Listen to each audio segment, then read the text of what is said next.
Hello today. I'm going to show you how to replace your tires. First, of course, in Seat Ibiza, you should go to Gear 1 and pull the handbrake. Then, of course, you should support on the opposite side where you lift up your car by using wedges. And then go to the area where the bolts are and loosen the bolts a little bit, and halfway that's enough. After this, we push up the car by using a car jack up the car. After you jacked up the car, make an additional support underneath, and then of course pull out the bolts out of the system. Remove the tire, remove the wheel, and of course you can then clean the hub. After you clean that, you would make a little bit of brake fluid on it, and then you can get the other tire into position. Tighten all, but not too much, only in the minimum range, that's enough. After you tighten all, and this should be in a cross direction, you can remove the additional security stand underneath and get back the car onto the ground.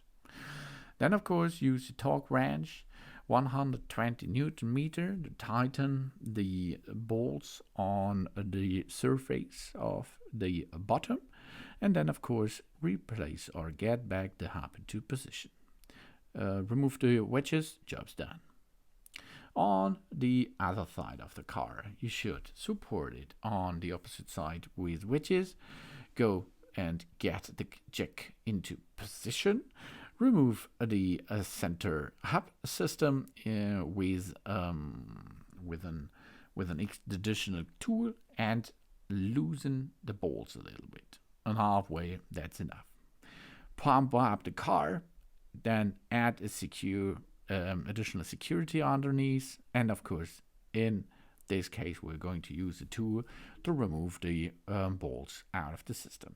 Then of course we can remove the tire out of the system and we are going to replace them, for example. Then clean the wheel hub. After you clean that, you should get a little bit of glue onto it, and then you can install the new tire and the new wheel on it. There you should make the minimum of tightening if you're going to use a tool for that. And after you perform this, you can tighten this in a cross direction, remove the additional wedge underneath and get the car back on the ground. Use the torque wrench with 120 Newton meter to tighten the bolts with 120 Newton meter in a cross direction. Place the hub and remove the wedges. Job's done. Thanks for watching. Please subscribe and give a positive feedback. I hope to see you on my channel. That's on.